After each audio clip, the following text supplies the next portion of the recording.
Hello, friends, and welcome to episode 21 of The Weird Turn Pro. I'm Mo Strummel in Nashville, Tennessee. And I'm Jason Winfield in Lamont, PA. Welcome to the show. So, we're doing something a little different today. Jason, why don't you tell people what we usually do?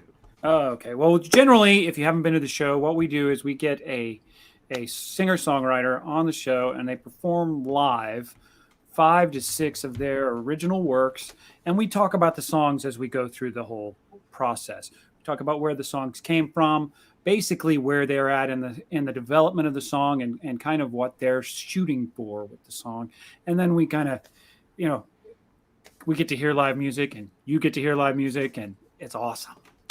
It is. It's very awesome. And we've had some incredible this is our 21st episode. So we've done 20 episodes so far, and we've had some really incredible unsigned, sometimes unheralded Yeah. singer-songwriters on.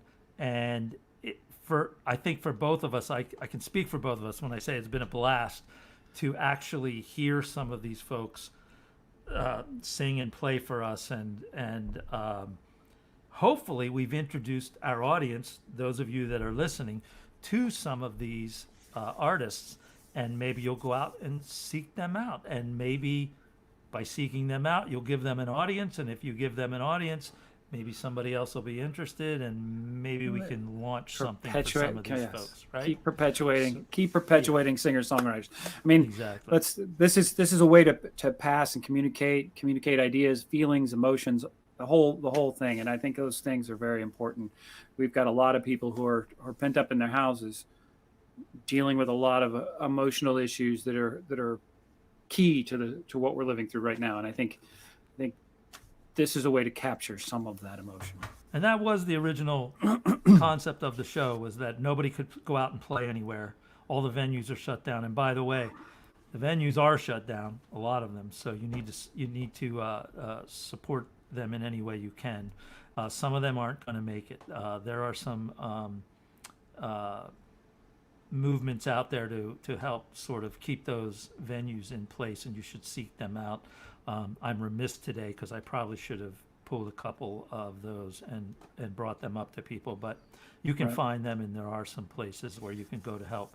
Um, and we think that we are giving singer songwriters an opportunity to have a place to play, to maybe get a new audience that they don't have. We know we have some friends in Australia that are probably watching right now who've come on board because of some of the artists, Michael Saletta in particular, from down there.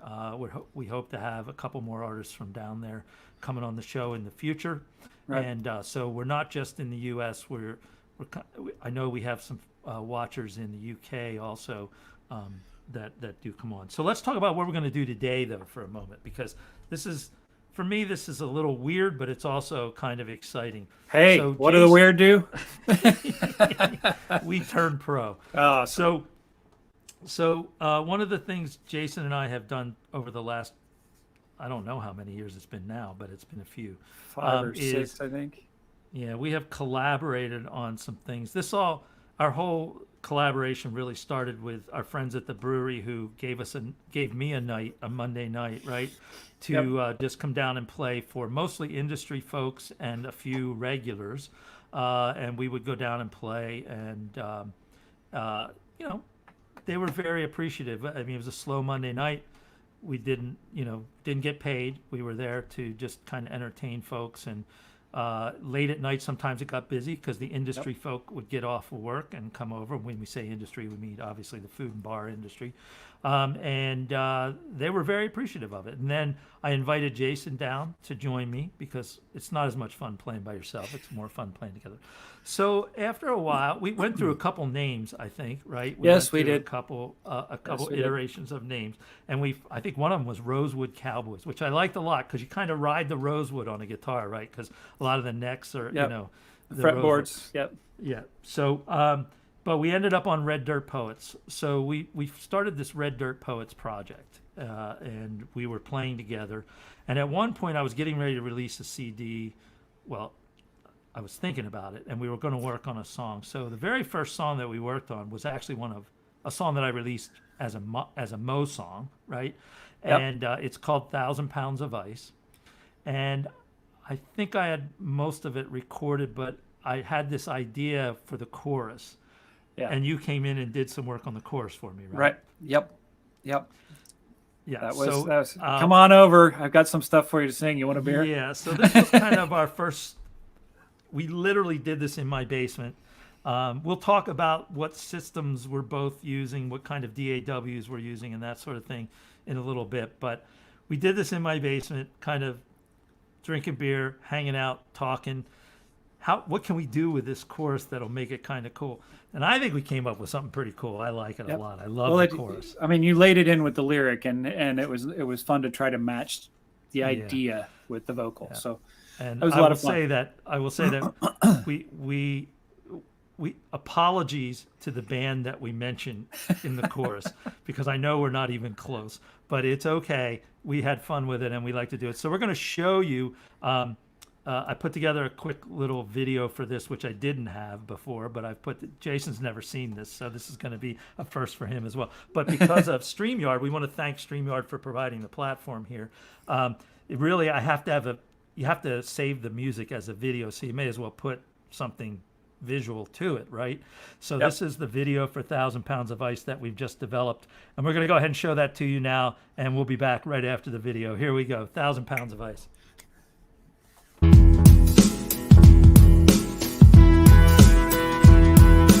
1,000 pounds of ice in the back of my 1-ton. Off to the beer store, packet full of cold ones. Head out to the lake with all my friends.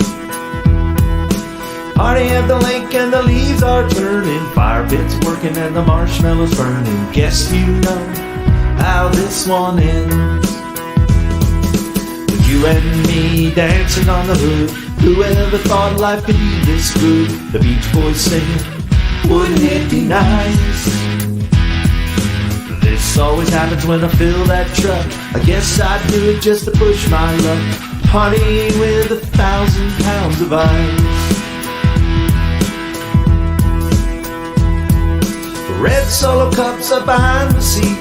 Bottle of Jack, baby, make mine neat. This party's getting turned up to 11.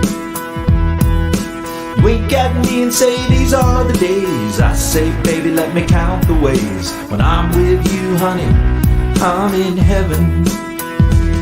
And it's you and me dancing on the hood. Whoever thought life could be this good? The Beach Boys singing, wouldn't it be nice?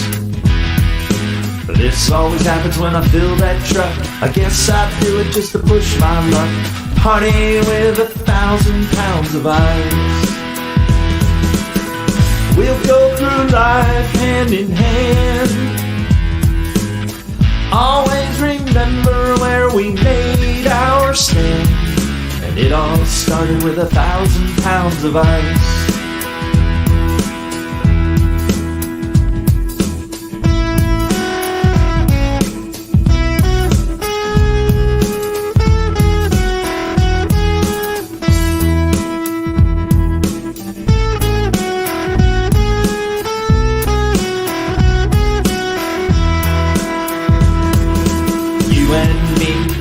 On the hood, whoever thought life could be this good? The Beach Boys singing, wouldn't it be nice? This always happens when I fill that truck. I guess I'd do it just to push my luck. Party with 1,000 pounds of ice. Yeah, it's you and me dancing on the hood. Whoever thought life could be this good? Miranda's singing all about her vice. This always happens when I fill that truck. I guess I do it just to push my luck. Party with 1,000 pounds. Party with 1,000 pounds. Party with 1,000 pounds of ice. Oh, we're gonna need some more ice.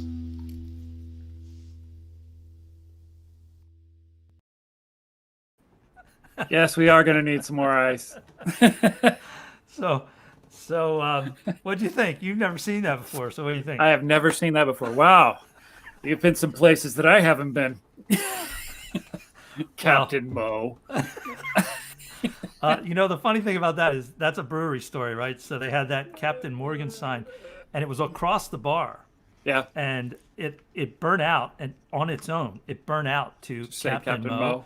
So Rocky took it and moved it over behind the stage so that it was on my side of the stage whenever the band was playing, when Wow. we were playing with the first family there. So Right. it was always over on my side of the bar. But yeah, so Actually, that was I like the story about this or song. Family Brew.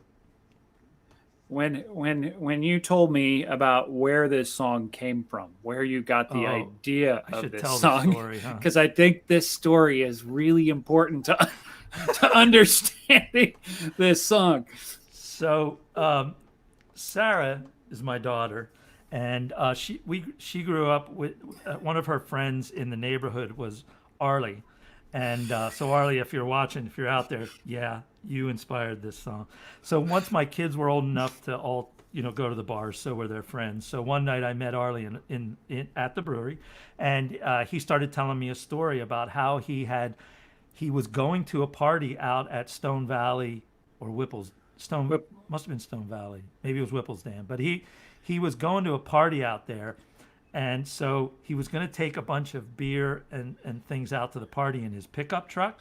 So he literally filled the back of his pickup truck with ice and put beer in it, and then he headed out to if anybody's from there or from that area, you have to go up a mountain and then down a mountain. Well, when he went down the other side, the truck was so heavy that he couldn't stop. When he got to the bottom, he couldn't make the turn at the bottom into Stone Valley. So he had to go right on by, and there's turn a little around. up run there. There's a little uphill there. And he had to turn around and come back. And I thought, man, that sounds like a song. So I got to write this song. But here's the funny thing. I sent this in for an evaluation, right? And the guy in the evaluation said to me, and this is what he said. He said, 1,000 pounds of ice doesn't sound believable. You should just say 100 bags of ice. You know how much a bag of ice weighs? 8 pounds. So That's by not the a time ton. you put 100 bags in the back, you're at 800 pounds. So it's 1,000 pounds of ice. Right? Yeah, pretty much. So that's when I started thinking, well, I like the evaluations, but there are parts of the evaluation I should just ignore. so that was my thinking there. But that evaluator has never met Arlie, and everybody who's met Arlie has an Arlie story. This is true.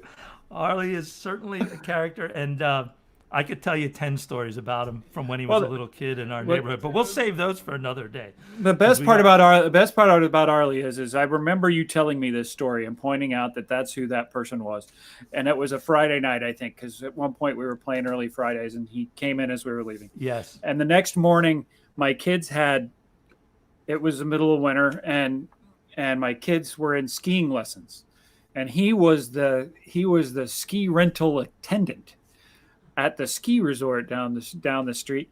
And so I knew where he was, at least until the bar closed, and he was at the ski lodge Yep. rental desk locking up skis at 8:00 in the morning. So Yep. He's a legit snowboarder and Oh, yeah. skateboarder and everything. I mean, he's totally legit. And he's probably broken. I mean, I've broken 5 bones. He's probably doubled that at least. But he's legit. He's definitely a serious Yeah. competitor. Yeah. We're gonna move on to the next song. So the next most song definitely. is American Queen. This is another one that I wrote, and this song, the idea came from just a riverboat idea, but sort of turning the riverboat into like what do you call it? there's a meta- Personification, yeah, right? kind A of little bit of personification of the riverboat in this song, but I tried to get a kind of a bluesy thing. Now this song is a little bit different because we went in the studio and did this. Yes, we did.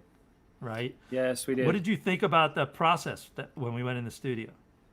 Well, I had been in a studio before, so the process was there, and I kind of This knew is what I was. David Villani. David Yeah. Villani in Yeah. Altoona owns a studio called. I have to remember the name. I'll get it before Yep. the next session. All good. Yeah. But the process is, comparatively. I mean, the last one, it was, hey, I've got this idea, let's do this, and we did it as many times as we needed to, and I didn't necessarily feel any pressure. But this doing American Queen, we went down it was studio time that changes your approach to what you're trying to do. I was not just singing backups on this one. You actually had me playing a bass line. And to be honest, I probably wasn't terribly sure about what I was doing when we started. And I showed up, and Jimmy was with us, which you know, there's a lot of things that could go into that. But yeah, it was the three of us trying to lay in some stuff, and you know, David's time and equipment. It's always fun when you walk into a studio because the walls are covered with history of the studio, of the music industry, of different, you know, different. And now with everything moving to a more digital platform, you have the history of recording. Those aspects are still there too. So yeah, it was figuring out what we needed to do. All of the things were there for us to be able to do it as the best way possible. And then you kind of turn it over to somebody else as far as where that expertise is, because it's his studio and that's what you do. Right. So that element was different. It was interesting. It was definitely interesting. So when we laid down we actually recorded the bass and the drums first, right? Yep. So if you remember, and I played in the control room Yep. while you guys laid down those tracks. Yeah, the rhythm tracks. And I remember I went out to Jimmy in the studio, and Jimmy had actually he listened to it a couple times, but he had never played this with us. Yeah, no, and I don't know that I'd played it much if I'd played it. Right. And I remember I went out in the studio and I said, Jimmy, you're not going to be in the first verse. You're not really going to be there. Just sit back, relax. But right before we go into the second verse, I need this like big boom, boom, boom, boom, just come down and bring us into the second verse. And he looked at me and he went, what? And I said, just try it. Just see what you get. I said, we'll do it again if, you know, whatever happens to happen. And this is one take for him on the drums. Yep. And I he had to did go it. back and touch up the bass line, but he did everything in one take. But this is one take on a song he never played before, had heard a couple times, and he did this. And for those of you that don't know, Jimmy Newby was our drummer. He passed away a few years ago. But I just remember telling him to, you know, this is what I want, and boom, it just happened. So it's pretty sweet. And also near the end of the song, you'll hear David Villani adding a little B3 to the mix for us, which is actually just kind of it makes you kind of go like that. It's like, oh, cool. And Jason and Jimmy on background vocals, and Jimmy throws in a little tambourine near the end. You'll also see pictures of you guys during this, because it's kind of just like a lyric kind of. It's just a video, so we could get it up on YouTube. But there is a picture of you leaning on a piece of equipment. I just want to point out to everyone that is a 2-inch tape machine. That I David remember has that. Yeah, in his studio. Yeah, so it's pretty cool. So give a listen to this. This is called American Queen.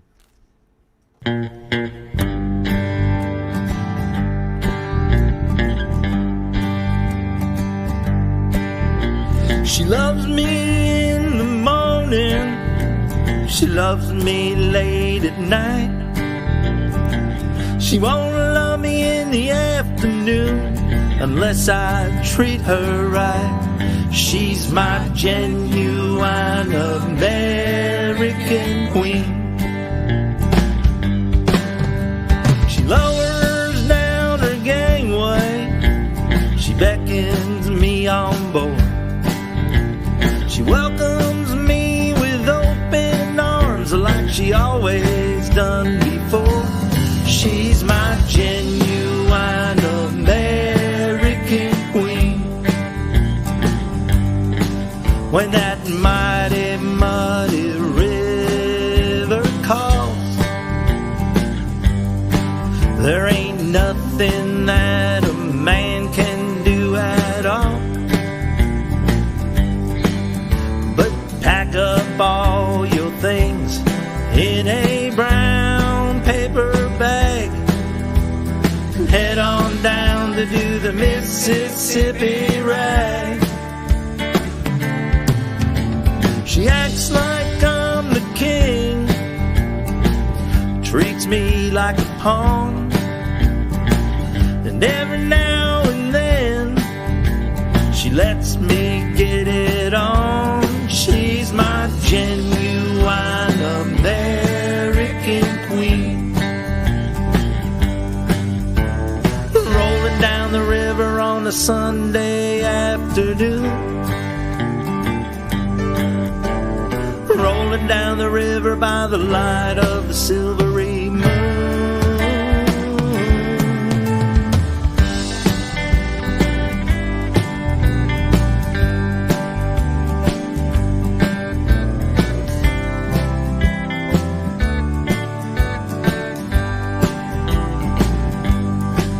When that mighty, muddy river calls, there ain't nothing that a man can do at all but pack up all your things in a brown paper bag and head on down to do the Mississippi ride.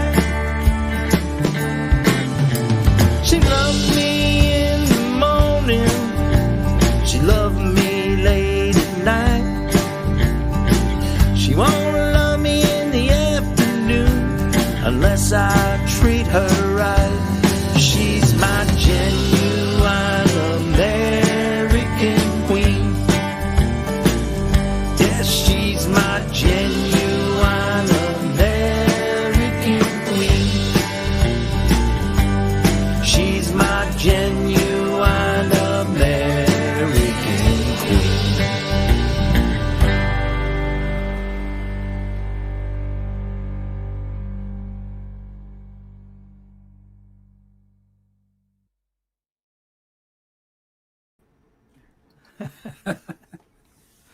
Yeah. So, so that was Dave that we saw in the locker room there, or locker room in the control room. Yeah, reverse. Yeah. I think that, I think the way we did that in 5 hours. Right? Yeah, That pretty whole much. song I was think so. About At the 5 most. hours. Yeah. That was a retirement gift from David to me, the studio time. So we didn't want to push beyond too much because he had given it to me. But yeah, so I think that song is, I mean, it's a pretty standard kind of Yeah. sounding song. There's nothing, in my mind, there's nothing real terribly special about it, except that we did it together and Jimmy was there. So Yeah, that was a Jimmy was big there. deal. Shoulder to shoulder with Jimmy in the isolation booth.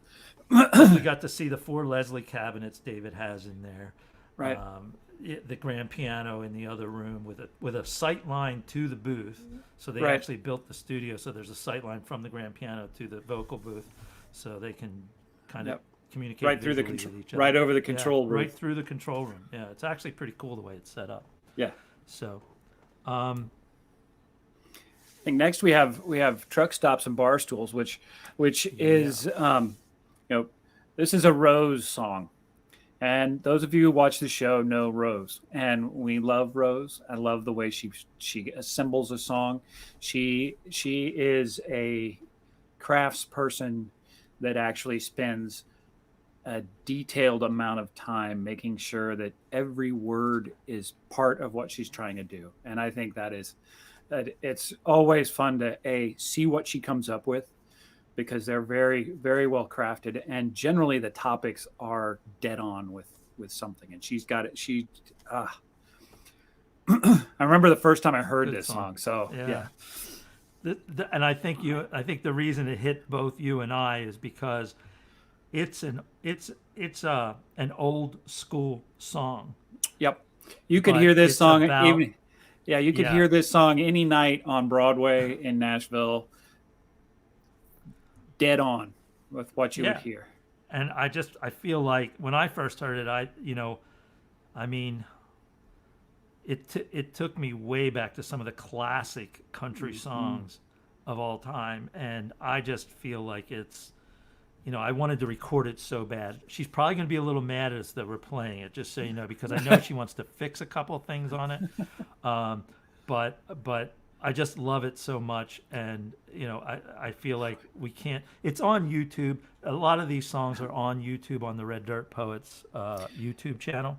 If you listen to this song and you know anything about classic country music, if you cannot imagine you're sitting next to Vern Gosdin in a truck stop, getting your cup of coffee, and he's not waxing poetic in your ear about the Phantom 309 while you're actually drinking it, you're there. That's it. Just takes you to that space. It's a crazy, crazy song in that respect. So we actually recorded this one entirely in my basement. We laid down a lot of the initial stuff in the little studio room that I had, and then Jimmy came in later and put the drum tracks in my family room, because there's not enough room in the other room for drums, so he set up in the family room, and we did it in the family room and recorded those in there. And once again, pretty much nailed it. The drum track is definitely an old school drum track that fits right into the song. There's some Telecaster in here. There is my feeble attempt at lap steel is in this, 62 takes worth. So awesome. It's it takes me that long to lay down lap steel, but it's got a cool little feel to it. I think you're gonna like this song, and I think not only are you gonna like this song, I think you're gonna remember this song for a while. So this is called "Truck Stops and Bar Stools" by Rose Retmaske. Truck stops and bar stools, that's where I spend my time. One it helps believing, one helps me and leave it all behind. Since you've left, it's hard to take, one day at a time. And these truck stops and bar stools just leave me with you on my mind. Another day, another town loaded in. Check the sound and have a drink and wait for the show to begin. You used to call every night, wish me luck, I'd say leave on the light. But now you're gone, there's no reason to go home again. Truck stops and bar stools, that's where I spend my time. One it helps believe in, one helps me and leave it all behind. Since you've left, it's hard to take, one day at a time. And these truck stops and bar stools just leave me with you on my mind. I play my songs in corner bars, county fairs, Legion halls, and I tell some jokes about this crazy world we live in. I sing about a love that was floating on a neon bus till the lights come up, then I'm back on the road again. Truck stops and bar stools, that's where I spend my time. One it helps believing, one helps me and leave it all behind. Since you've left, it's hard to take, one day at a time. And truck stops and bar stools just leave me with you on my mind. Exit signs flashing by, food and fuel, 11 miles. What road do I take to bring me back home to you? Truck stops and bar stools, that's where I spend my time. it helps with leaving. One helps me leave it all behind. Since you've left, it's hard to take, one day at a time. And truck stops and bar stools just leave me with you on my mind. Yeah, these truck stops and bar stools just leave me with you on my mind.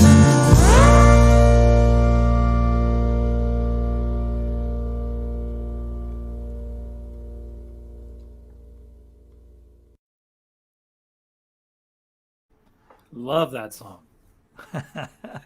I know.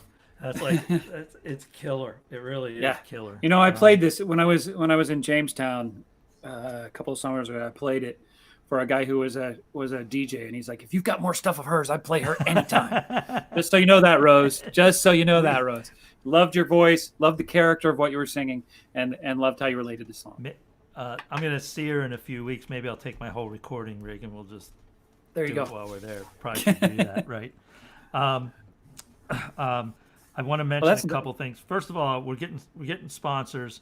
We're trying, and what we're doing with the sponsorship, they're very inexpensive. They're not a lot of money. What you're seeing right now is like $20, so you can help sponsor the show. You know, if you have a business you want us to throw up here, it's not a problem. But the thing you need to know is all of the sponsorship money goes to the artists that come on the show. So, for instance, next week we have an artist, we have some sponsors or whatever we make in sponsorship fees for that show go directly to the artist to try to help them out. We're not really, this is not about making money. This is about us having a lot of fun. So, which we seem to be having, Yeah, especially well, since we kind of dressed the same today. Yeah, hey. You want to address that for everybody? Yeah. Well, I think I did on Facebook. Actually, we're wearing tablecloths. If you haven't, We're wearing tablecloths today. it's either that or it's Grandma's curtains in her kitchen. I haven't decided yet, but all the same. Thinking about changing the name of the band to Pleasant Stripes, and you know, But you know, I think that's considered British chic. yeah, and Jack White will probably sue us, but that's okay.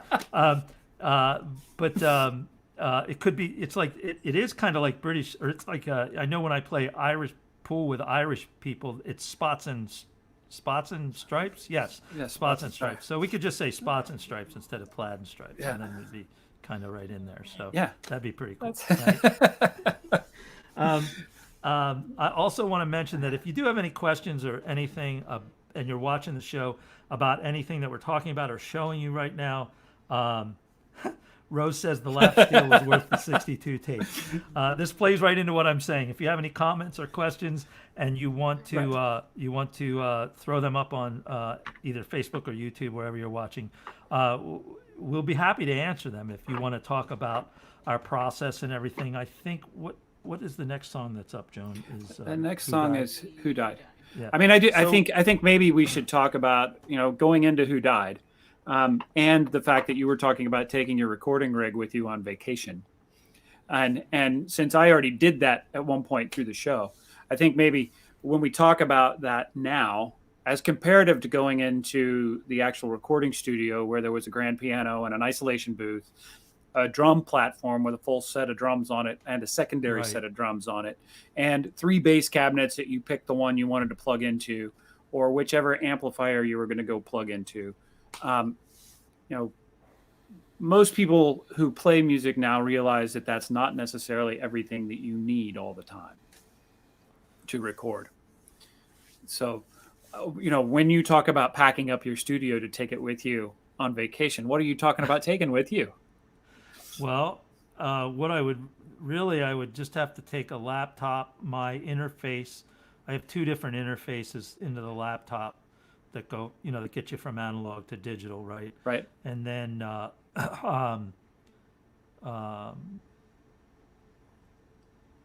microphones obviously are key. The instrumentation is key.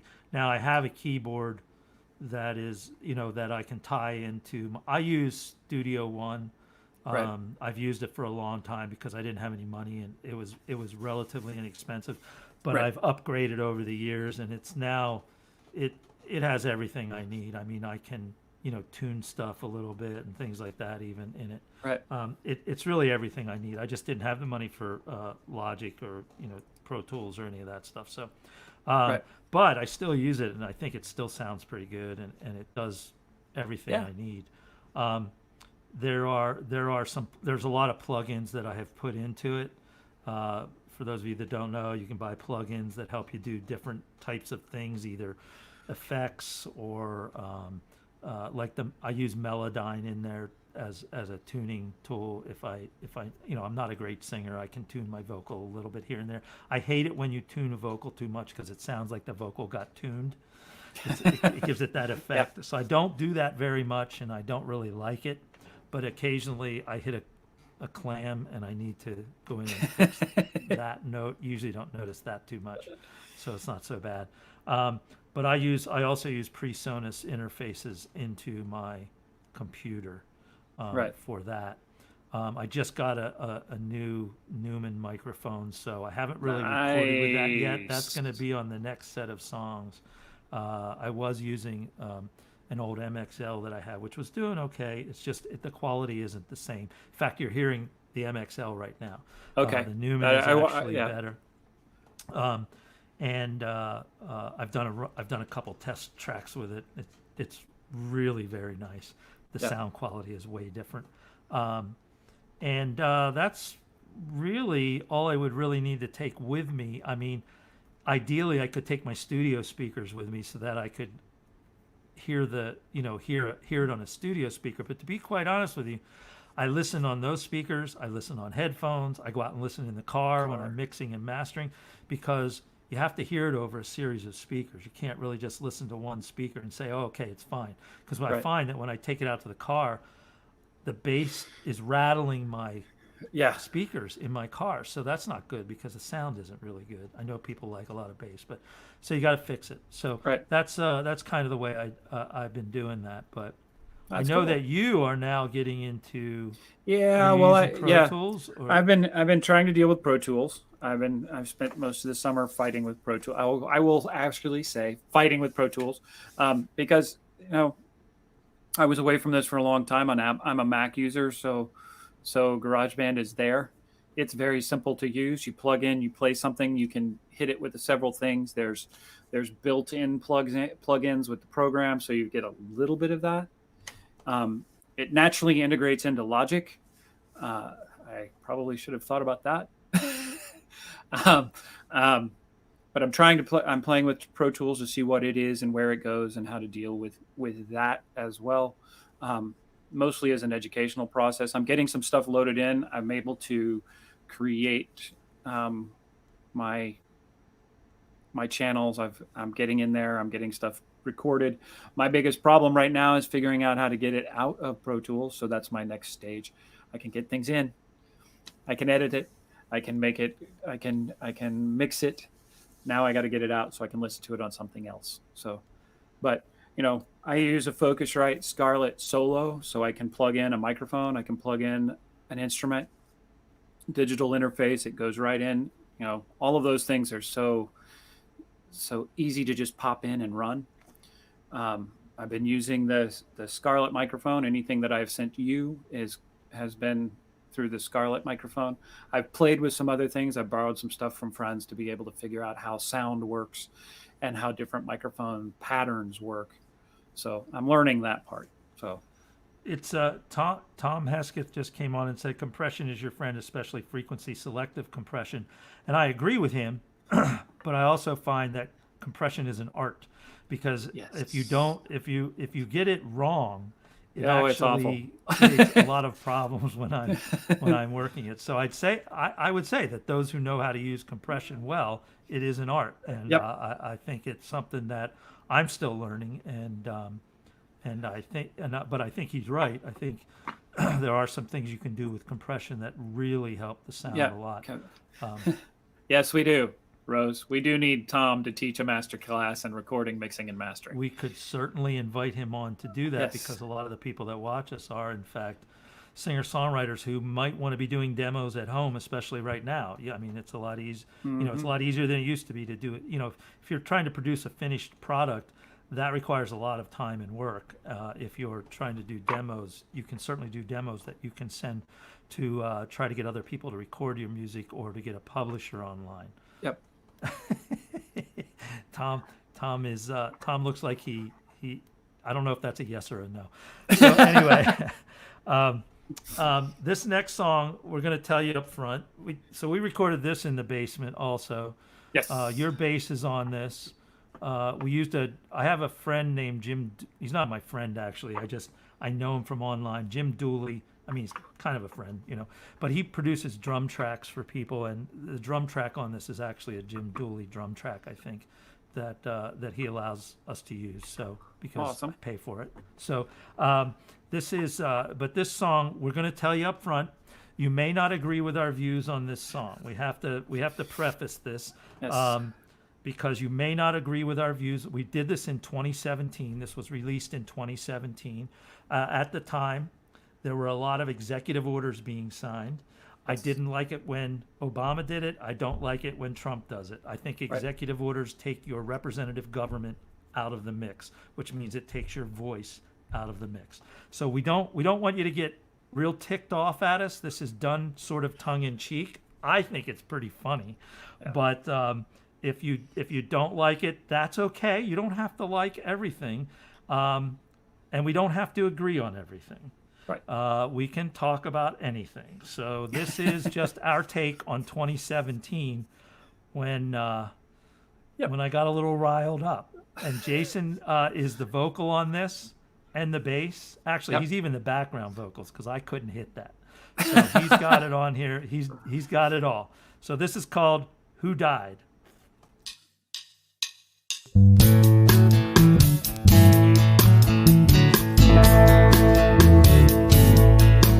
There's a child running wild in a hall,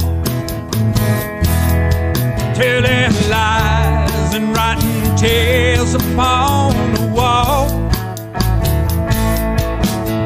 He's a laughing stock of the neighborhood. His reputation's never been that good. There's a child running wild in the hall. Well, the last I heard, we still have to say, but when you wield that pen, you take our voice away. No, we won't back down, we'll never kiss your ring.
Yep.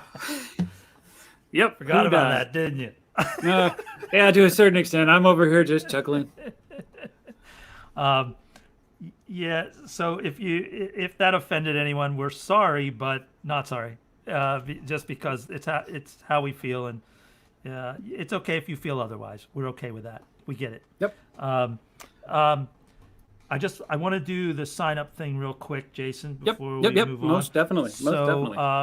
We're going to put up a little thing that says, so obviously we would love to have anybody on the show who wants to come on the show. We hope that, there are people out there who feel like the need to play right now and don't have the opportunity. Use us. Come on the show. We're Yep. okay. So if you're a singer-songwriter and you'd like to join us for an episode, all you have to do is email us at weird@weirdpros.com. I made that as easy to remember as I possibly could. And weirdpros.com, by the way, is our website. You can go back and watch every episode we've ever done on the website. Send us links to your music, a good email, and your phone number. And if we like what we hear, we'll get in touch with you. Remember, no tracks. It has to be performed live and in the raw. It really is about the song. I know we're doing that today, but this is sort of us. This is actually probably the only marketing thing we've ever done for Red Dirt Poets ever. That is So true. There you go. That is true. Unless you're quarantining together, we prefer solo until this crap is over. And remember that the internet is instantaneous, so we can't do duets from two different places. We love StreamYard. It's very close to instantaneous, but it's not. We've tried it. It doesn't work. So it'll have to be solo unless you're there together quarantining. So we really want you to do that. Please get in touch with us. Believe me when I say we will get back to you. It's we want to hear this stuff, and Yeah. we know our audience does too. We've got people on here listening right now, and they're chatting with us, and it's kind of fun. So what we're going to do next is we're going to move on, and we're going to we have to do a live song on the show because that's what we really do. And Yeah. so I drew the short straw, I think is what happens here. No, so really, Mo does the videos, so he spends a lot of time on his computer doing that. And I asked him to do this today because I really want to hear the song again that he's going to play, and later on I'll try to convince him that we should do it as a Red Dirt Poets song at some point here, because I think it fits in with our. Let's face it, the Red Dirt Poets thing is our kind of our more rock yes, political arm, and this one I think sort of fits into the way things go. So I really wanted to hear this again. So Jason, I'm turning it over to you. okay.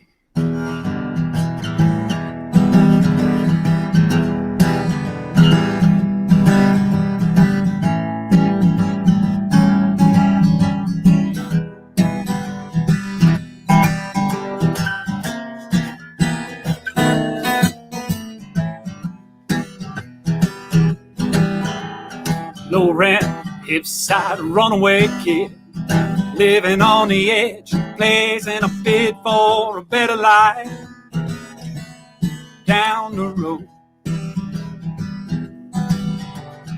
one off-side stage 2-bit band, making ends meet, working for the man, living the dream while you can.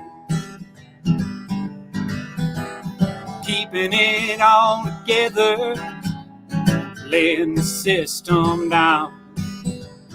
Meeting in the middle was never a part of your plan.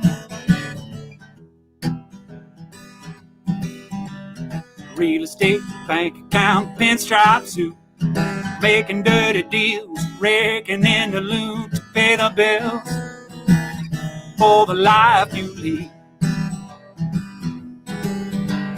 Keeping it all together, tearing the system down. Make men in the middle was never a part of your plan. 'Cause you can reach for the ring all your life and never get more than scars for your strife. You take all the pennies from the man next door, and pretty soon you find yourself on the floor. Meeting it together, tearing the system down. Meeting in the middle was never a part of your plan. Keeping it all together, tearing the system down. Meeting in the middle was never a part of your plan.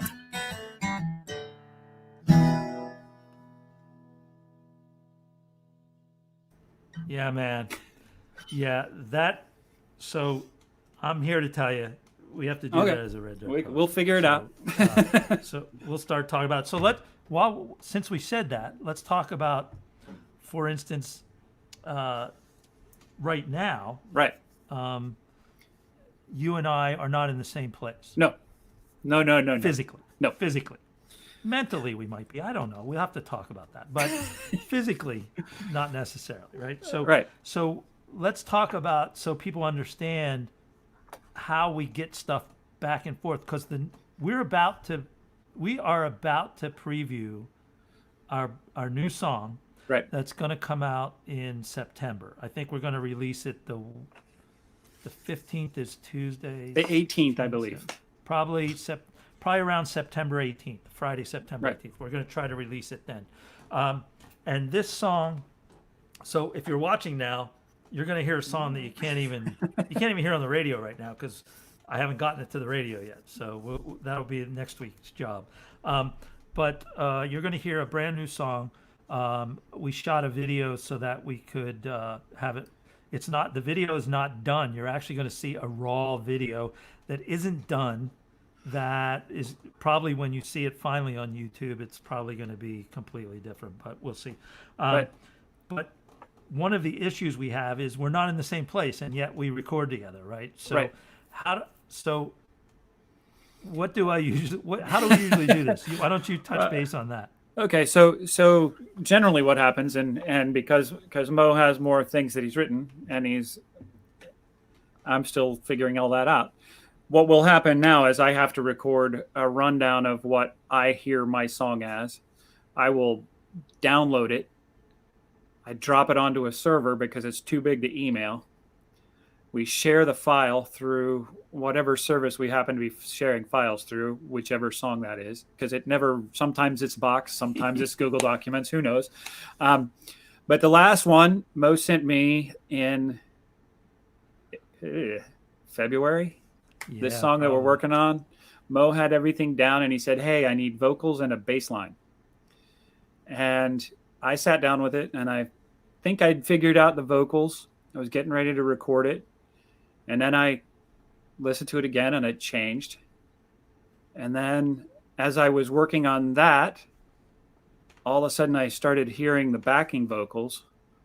So I loaded, once I finally got it all together, I sent 4 separate WAV files, 2 backing vocal tracks, 1 lead vocal track, and a bass line. So I loaded up Box and I sent Mo the files. And then a few weeks later, I got here's what it sounds like rough all together. I think what I had done actually before I sent you the files was I recorded it all, laid it in track by track with your rough track. Yep. And then I sent it to you to say, hey, is this what you were thinking? So we could actually have a talk about the collaborative process rather than just laying some things in and saying that, this is your song and I'm trying to give it a voice. So how do you see it and where should it go from here? And I think at that point I kind of really got it, trying to figure out where it needed to go. And I had a lot of fun just hanging out. It was a long evening, 4 or 5 hours overnight, Right. singing into a microphone, because that happened right as we were dealing with the beginnings of quarantine and lockdown. So I was dealing with day school all day with the kids, and then and then put them to bed. It and takes a while, right? Life gets in the way. Yeah.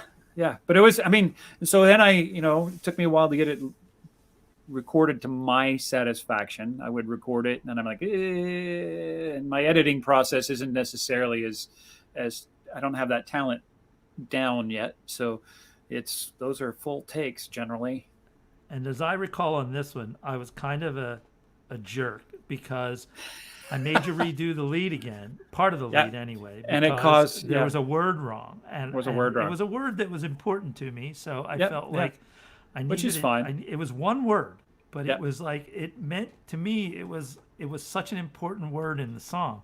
Yeah. And so I sent it back and I said, "Can you somehow punch this in or do whatever?"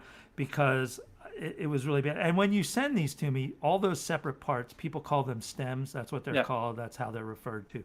So each stem is a little bit different. So you didn't have to do necessarily the background vocals again, but it was in a verse, I think. And it was just, it was like, I have to have that word in there, and it's like, and it was and actually I'm in not the chorus. usually, It was in the chorus. Oh, so you did have to do that. I had to do the So whole thing over again. So I'm not usually that bad about stuff, but it's that in this song it was one word, and I just felt that way. Yep. Now, and I will say it, that and it was I like the phrasing that it changed right. in the lyric itself. It did make the phrasing change, so that part took a little time to get the timing right in the phrasing change. So that was another part of it. But then again, when we were working in what we did in 4 hours in a studio with all the instrumentation and 4 people standing around a board listening to it going, I don't like that, was me by myself at 4:00 in the morning going, that's not right. Okay, I like this. Then getting it all done and then listening to it the next day and going, oh man, okay. So then I have It's to a much different process, Yeah. and it's not just a much different process. It's a longer process, and it is. I mean, but it's rewarding when you lay it into the system and everything is like sounds right and everything. It's pretty and good. Rose has got And a I'm Rose not has got a strong nice question right, on here too. And I'm not a strong melody person either. So Jason changes the melodies for me, and I'm perfectly fine with that. I usually just go with it because he's much better at that than I am, and that's his part. We share the songwriting credits. This is a kind of our Lennon and McCartney thing. So we kind of share anything we work on together. We share the songwriting credits on, and so so I'm perfectly happy to do that because he does that. I do that with some other folks too that I have things that I do with, and it's the same thing. And I see Rose has has asked a address question. that? Yeah, so Rose asked, do you use a click track or a MIDI clock on the tracks we share? I use a click track when I'm listening to it, and when I start laying it in, I'll do a count in on the recording. Generally, when I get stuff from Mo, there's a rough produced quality. So I've got guitars, I've got drums. He sends me a rough vocal track, so I can spend some time playing it, listening to it, hearing what he does, then take it from there. He doesn't. We take the click tracks out before we pass it back and forth because generally, the timing on the, I'll let him know if I put a trailer on the front end of where I placed it. Say there's 3 bars in front of your recording that's dead space, because I'll drop his stem into my program, and generally I give myself a little room so I can catch the beat, I guess. Right. But then we take the clicks out. Otherwise, the clicks end up staying in there because we don't use the same program. So if I put something in my track and I send it to him, he can't take it out. So it becomes very difficult with a click track. But the timing on the songs themselves, when you pull the stem in and lay it into your song, you can line it up a lot better. And I'll be totally 100% honest with you. Most of the time when I'm recording a song, I don't even use a click track. The one comment I got from a publisher and producer here in Nashville was my timing was really good. And I was actually shocked when they sent me that because I really generally don't use a click track. It usually screws me up royally, but I usually just keep the count on my, myself, and so I have used them on some songs Right. because I have a problem with the way my wife tells me I write songs I can't sing. And and she's sitting across the table from me right now, so I'm not saying anything behind her back. She's our producer. She's over there clicking all the buttons. But she does say that I write songs I can't sing. And sometimes I write songs that the rhythm is a little weird, so I have to put a click track on it. But most of the time, I start with just a guide track that I've played. And so Right. it's usually, the rhythm is usually pretty good. So we're coming up on our hour here. We Yep. want to make sure we get this in. So let me just say that once again, this song will likely drop September 18th on all digital platforms. It'll be available. This is a brand new Red Dirt Poet song. It'll be released under the Red Dirt Poet name, so on Spotify, any of those places, you'll look up Red Dirt Poet, and you can find these other Red Dirt Poet songs. Pretty much all of them on YouTube. Well, Yep. We haven't released Truck Stops, but we've released Who Died, an American Queen, and we've also released another one that we're not going to play today because it's a little bit heavier, and some of you may not like it, but you can go look it up on any Red Dirt Poets digital site. It's called Fistful of Rage, right? Fistful of Rage. Yeah, so you can go look that one up if you want. But this one is called If You Were Me. And Joan and I actually drove around and did some video for this one, so it's a little more fun than the static pictures that we've shown you so far. So this is called If You Were Me. Here we go. Never gave a thought to the me I used to know. I never found a way to get where I had to go. I made a lot of wrong turns and I ended up alright. I lost my way looking for my guiding light. If you were me, would you head out on the road? Try to find the you used to be. If you were me, would you try to find a way to set your aching spirit free? If you were me, what would you do? What would you do if you were me? Change the path I'm on, and I laid this old heart bare. I'm giving back my ego and abandoning despair. I try to find my soul again out on redemption road and lay my burden down. I'm lightening my load. If you were me, would you head out on the road to try to find the you used to be? If you were me, would you try to find a way to set your aching spirit free? If you were me, what would you do? What would you do if you were me?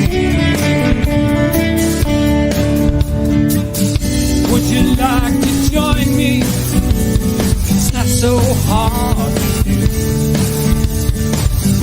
I'm sure I could make it if I made the trip with you.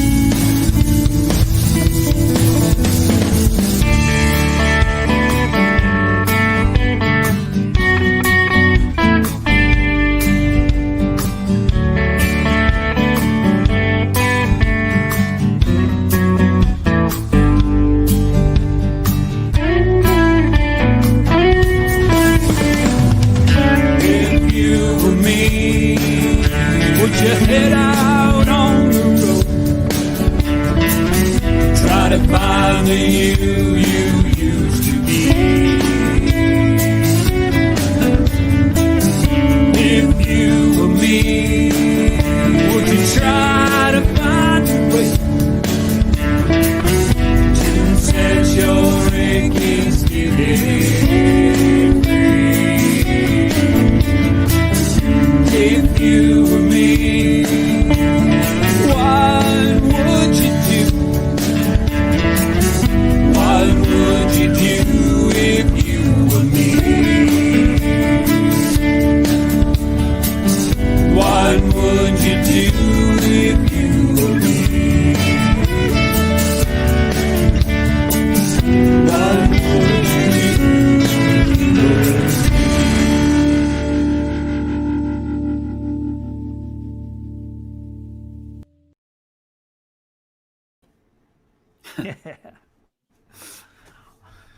I like the band video because Jimmy's in there and we get to see him, and Yeah. it felt right to put that in there. Some of the other video will probably change before we get it up to YouTube, but that's staying in. I don't care what anybody says. So it was Yeah. good. Yeah, it's good to see Jimmy back there. Yeah, definitely. Look, Interesting. yeah, I just gotta say the one thing that probably the most challenging thing that I had to do in that was when I heard it. I heard 3-part harmony on the chorus, and there is nothing harder than singing with yourself in harmony. I got to tell you, if you go back and listen to like Buck Owens, I think Dolly did it.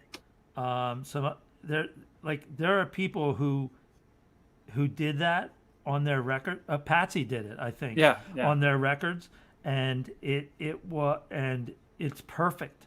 Like when you listen to it, it's incredible. I mean, the work you did on this to me is really, really outstanding.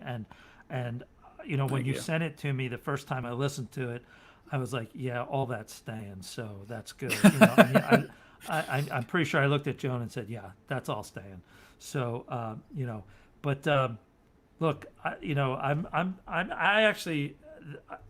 I really like the way we've done this song, and I really like it, and I'm really excited to get it out there and see what other people think. So this was a sort of a preview for our loyal viewers. The one thing I do want to remind our viewers is that every week we do What Are You Drinking? And before we go away, I do want to do that because I do want to acknowledge the folks at Tennessee Brew Works for their Hippies and Cowboys IPA, which I'm drinking today. Outstanding brew. And thank you guys. What do you got there? Today I'm heading to Philadelphia, so I have Yards Yards. Pale Ale. Another pale ale. All right. We're on the same. Not only are we wearing the same Yeah, shirt, right. No, this is it. We just put our beer on our I tablecloth. also want to remind everyone that if you do come on the show, you have a very good chance, and by very good chance I mean you're probably going to win one of these beautiful mugs, the Stay Weird Turn Pro mug. And I guess if Tom came on and talked to us about engineering a song and working on the mixes and stuff, he could have a chance to win one of these, couldn't he? That's true.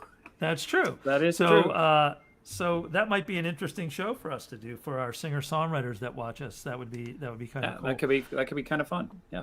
Right. So hey, listen, we're out of time.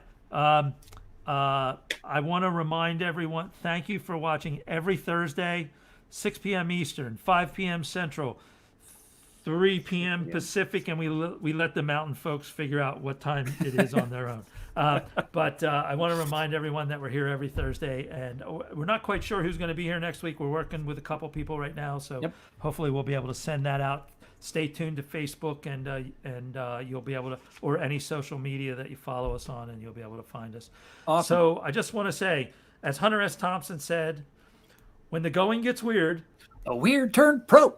Thank you, everybody. We'll see you next week. Have a good one. See you, Jason. Have a good one, Mo.